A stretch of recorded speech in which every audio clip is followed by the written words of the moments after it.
நான் ஒரு அழகான செய்தி ஒன்று படித்தேன். இந்த செய்திகளை பதிவு செய்கிற வரலாற்று பெருமக்கள் எல்லாருக்கும் பாடமான வரலாறு. முற்கால அரசர் ஒருவர் இருந்தார், ஒரு பேரரசர். அவர் அருகாமையில் ஒரு ஞானிக்கு இடம் கொடுத்தார். ஒரு ஞானி, சூஃபி, நல்ல மனிதர். அவ்வப்போது அரண்மனை வரும்போதெல்லாம் அரசர் எழுந்திரித்து மரியாதை கொடுப்பார். அந்த ஞானியை அருகாமையில் வைப்பார். இவர் அரசவைக்கு வரும்போதெல்லாம் 2 சொற்றொடர்களை பயன்படுத்துவார். 2 சொற்களை பயன்படுத்துவார். உபகாரம் செய்கிறவருக்கு, நல்லது செய்தவருக்கு நீங்க நல்லது செய்யுங்க, நல்லது செய்தவங்களுக்கு அவர் நல்லதே போதுமானது. கேடு செய்தவர், தீங்கு செய்தவர், அவர் தீங்கே அவருக்கு பொறுப்பானது. தீங்கு செய்கிறாரே அவருக்கு அவர் தீங்கே போதும், அவருக்கு இன்னொரு ஆள்லாம் தீங்கு செய்ய வேண்டியது இல்லை. நல்லவருக்கு அவர் செய்த நல்லது அவரை காப்பாற்றும், தீங்கு செய்தவரை அவர் தீங்கு அளித்து விடும். இது அவருடைய சொற்றொடர். அரசருடைய சபையில வந்து உட்கார்ந்த உடனே அந்த வார்த்தையை தான் முதல்ல சொல்வார். அது எல்லாருக்கும் பாடமாகி போச்சு. அவர் சில நல்ல அறிவுரைகளை சொல்வார். அரசர் தன் வாழ்க்கையின் பொக்கிஷமாக எடுத்துக்கொள்வார். நல்லவர்களோடு நெருக்கம் கிடைப்பது அல்லாஹ் உன்னை தேர்ந்தெடுத்ததின் அடையாளம் என்றார்கள் நபிகள் நாயகம். எனவே நல்லவர்களின் நெருக்கம் எப்போதுமே இருக்க வேண்டும். அவர்களின் நல்ல சொற்கள், மிகச்சிறந்த அவர்களின் நாவில் புறப்படுகிற அந்த வார்த்தைகள் நமது இதயத்திற்கு சிகிச்சையாக அமையும். அல்லாஹ் தௌஃபீக் செய்வானாக. அந்த சூஃபியும் ஞானியும் பேரரசரின் அருகாமைக்கு வரும்போதெல்லாம் அரசர் அவரை மதிப்பார், ரொம்பவும் மதிப்பார். எழுந்திரித்து வரவேற்பு கொடுத்து அருகாமையில் இருக்க வைத்து அவர் சொல்லும் செய்திகளை செவிதாழ்ப்பார். அத்தனை கண்ணியத்தோடு அரண்மனையை விட்டும் அவர் புறப்படும் போது வழி அனுப்பி வைப்பார், வெகுமதிகளை கொடுப்பார். இது அங்க இருக்கிற ஒருத்தருக்கு பிடிக்கல. இதுதான் உலகம். அங்க இருக்கிற ஒருத்தருக்கு பிடிக்கல.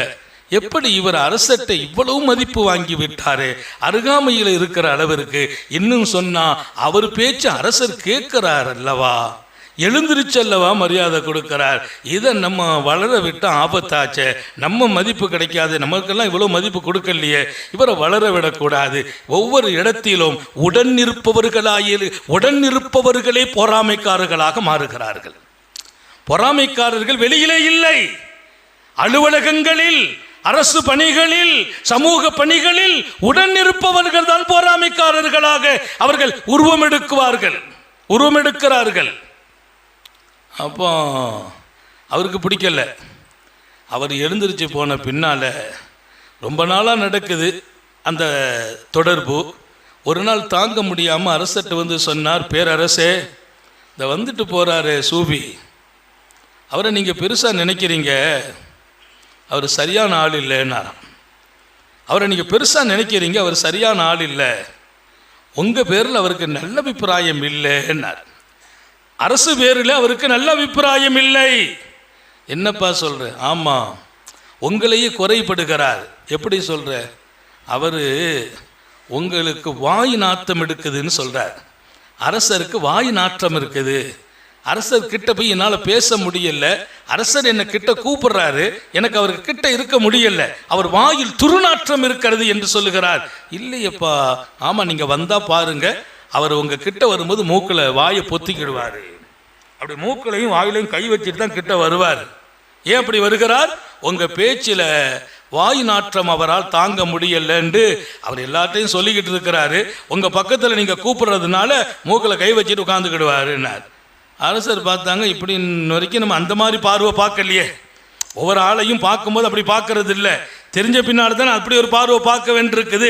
சரிப்பா, நாளைக்கு வந்தால் நான் பார்த்துக்கிறேன்ட்டா. மறுநாளைக்கு அவர் வர்றதுக்கு முந்தி இவர் வேகமாக அவர் சூஃபியை போய் சந்தித்து நேராக காலையில் அரண்மனைக்கு, அவர் காலையில் 11 மணிக்கு வருவார்னா காலையில் 8 மணிக்கெல்லாம் தன்னுடைய வீட்டுக்கு ஒரு விருந்தாளியாக வரணும்னு கூட்டு போயிட்டார். அந்த ஆள் எங்கள் வீட்டுக்கு விருந்தாளியாக வரணும் கூட்டு போய் வெங்காயம், பச்சை பூண்டுகளை எல்லாம் நிறைய வச்சு அரைச்சி விஷயமாக கொடுத்துட்டார். அதெல்லாம் வாய் நாற்றத்தை உண்டாக்குற பொருள்.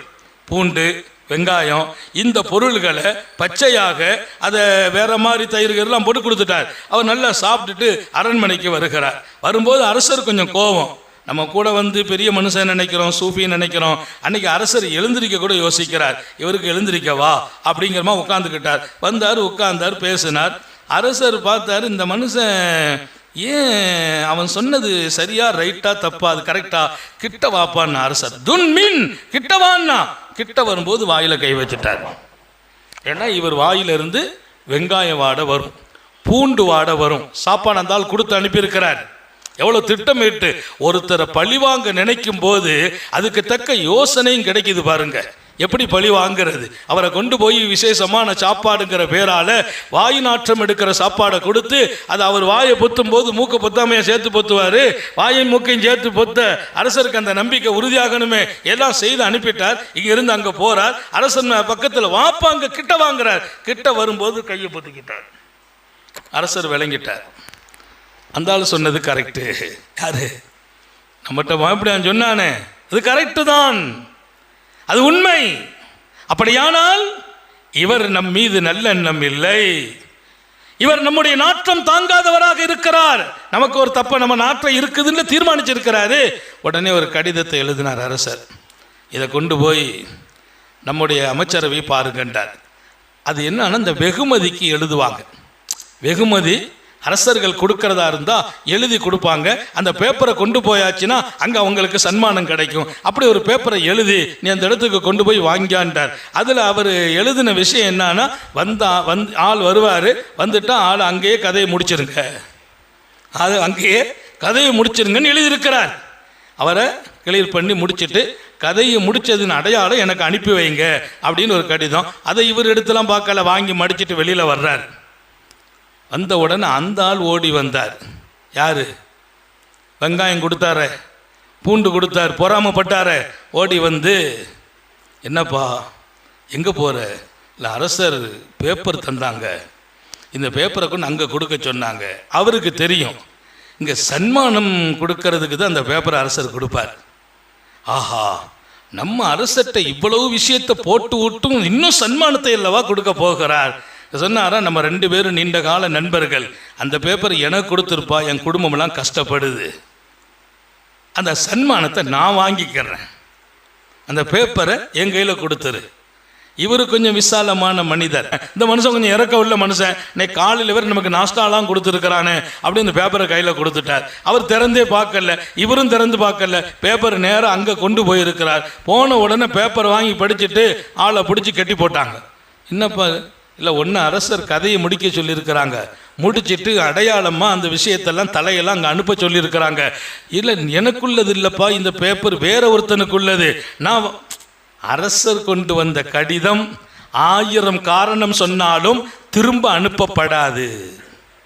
அரசரின் கடிதம், இதுக்கு திரும்புதல் என்பது இல்லை. வேற ஆளுக்கோ உனக்கோ கொண்டு வந்தவருக்கு தான் இங்கே கூலி என்று சொல்லி அவரை உள்ளே கொண்டு போய் முறையாக செய்ய வேண்டியதை செய்து அவரை அல்லாட்ட அனுப்பிட்டாங்க. இதான் நடந்துச்சு. இவர் மறுநா காலையில் முறைப்படி அரண்மனைக்கு வருகிறார். அரசருக்கு ஆச்சரியம், நேற்று தானே அனுப்பி வச்சோம், முங்கர் நக்கீர்லாம் வந்துட்டு போயிருக்கணுமே, கேள்வி கணக்கில் முடிஞ்சிருக்கணும், இங்கே வருகிறாரே வாங்கன்னா எழுந்திருச்சார். அரசரை பார்த்தோன்னு மரியாதை வருது. எழுந்திரித்தார். உட்காருங்க, நேற்று கடிதம் கொடுத்தேன்னு. இல்லை, வேற ஒன்றும் இல்லை, அந்த கடிதத்தை நம்ம நண்பர் பேரை சொல்கிறார், எனக்கு கூட என்ன அவருக்கு கொடுத்தேன், அவர் கொண்டு போயிட்டாரா? ஆமாம், போய் சேர்ந்துட்டாரா? அவர் போய் சேர்ந்துட்டார் கடிதத்தை கொண்டு. அப்படியா? அவர் கேட்டார், நீ என் மேலே தப்பாக இருக்கிறதா ஒரு அபிப்பிராயம், நேற்று மூக்கில் கை வச்சிங்களே, அது வேற ஒன்றும் இல்லை, அவர் தான் எனக்கு ஒரு சாப்பாடை கொடுத்தாரு, அந்த சாப்பாட்டில் வெங்காயம் பூண்டெல்லாம் போட்டு ஒரு மாதிரியான வாடை. அரசர் கிட்ட வாங்கன்னு சொல்லும்போது நம்ம திருநாற்றம் அரசரை சங்கடப்படுத்தக்கூடாதே அப்படிங்கிறதுக்காக நான் வாயிலும் மூக்கிலும் கை வைத்து கொண்டேன் என்றார். அரசர் சொன்னார், சதக்தா, நீ உண்மையை சொன்னாய், இப்போதும் சொன்னாய், எப்போ சொல்லுகிறாய். அல் முசி சதக்ஃபி சாத்துகு, கேடு செய்தவனுக்கு அவன் கேடே போதுமானது, கேடு செய்தவனுக்கு அவன் கேடே போதுமானது. நீ உனக்கு கொடுக்கப்பட்ட கடிதம் உயிர் எடுக்கப்படும் கடிதம், உயிரை பழிவாங்கும் கடிதம்.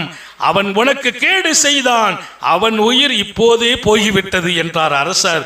இங்கே உண்மை புரியும் என்று வரலாற்று பெருமக்கள் இந்த வரலாற்றை ஆழமாக எழுதிவிட்டு, உலகத்தில் பொறாமை என்பது இத்தனை பெரிய சூழ்ச்சியை செய்யும், உயிரை எடுப்பதற்கு கூட பொறாமை உதவியாக இருக்கிறது. அவர் அழிக்க நினைத்தார், ஆனால் ஒன்று, அழிக்க நினைத்தவர் அழிந்து போவார், அவர் வாழ்ந்து கொண்டிருப்பார்.